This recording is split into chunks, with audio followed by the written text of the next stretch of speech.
What makes a leader? Various questions. Are leaders born? Are leaders made? And let me first deal with that. You see, every single individual was born with an area where they can lead. Every single, like an example I gave on, when was I on the show? Tuesday, Wednesday. Or was it yesterday? So much has happened since then. Now, example I gave when I was with Sheila on radio yesterday was, if you have 10 very, very senior executives or political leaders or people who are really at the top of their game, go into a jet that is flown by a 25-year-old pilot. Then they're in the sky, and then suddenly there's some unexpected turbulence and some unexpected emergency, and things begin to go crazy. And at that point, the pilot shouts, "I want all of you to go back to your seats and fasten your seatbelts right away." Now, do you think anybody will stand up and say, "How can you talk to me like that? Do you know who I am?" Is anybody going to do that? You know why? Because even though they are leaders, when they entered into that plane, they were submitting themselves to the leadership of the pilot. Every single one of us has a leadership sphere around us. No matter how much I think I'm a leader, when it comes to cooking, I have to submit. Isn't it? So, every one of you, and you want to find out what is my area of leadership, very simple. There is something that you do that people will naturally submit to your leadership without you asking for it. When you locate that thing, they work on that. Because true leaders do not demand to be followed. They inspire. Leadership is action-oriented, using the present knowledge and resources to secure the future that we envisioned. True leadership empowers.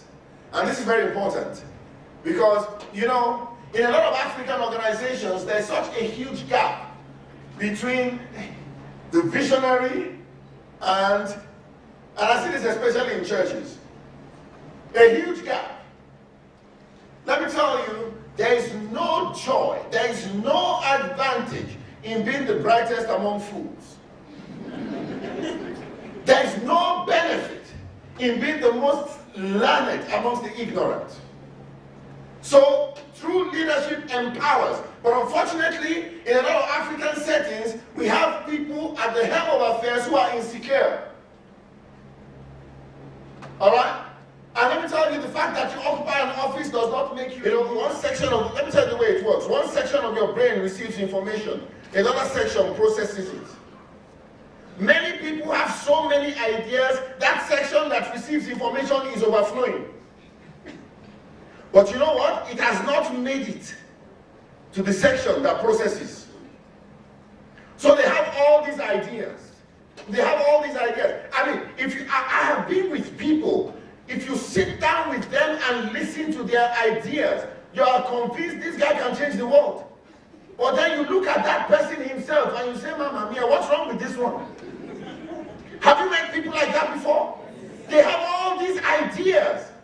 And you look at them and it's confusing that with the kind of ideas this person has, this person should be the most successful entrepreneur in this country. But after they finish sharing the ideas with you and you are wowed, then they ask you for bus fare.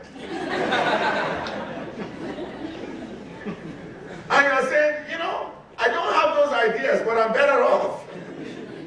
Why is that so? It's because they have just been what I call information consumers, not processors. And I have been talking about process, and I will keep talking about it for as long as I am talking.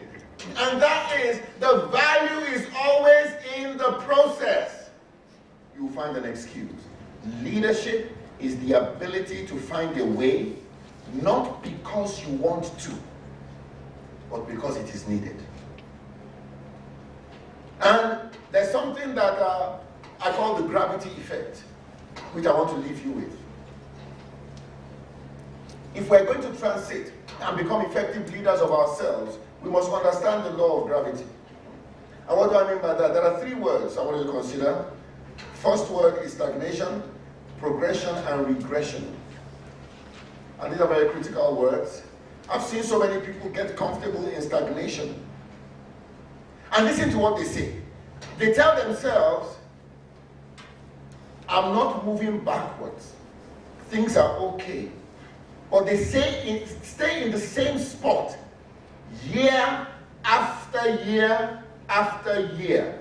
There are some people that you have said Happy New Year to today that have not moved from where they were 5 years ago. Nothing has changed. So what is happy about that? What is new about that? Is somebody hearing me? What has changed? And they tell us, oh, we are not stagnating. I have tried to talk to people. Now come on. And they say, no, I'm not stagnating. I mean, listen to 3 stages of life. There's a stage of dependency, where as little children, we're dependent on people to feed us, to carry us, to clothe us. And then we go from one level of dependency to another. You graduate to a point where you don't need someone to physically feed you, but someone to provide what you will eat, where you will stay, what you will wear. Now, after this phase comes what is called the active phase. Active phase, you've gained your independence. You generate income, feed yourself, clothe yourself, you provide shelter.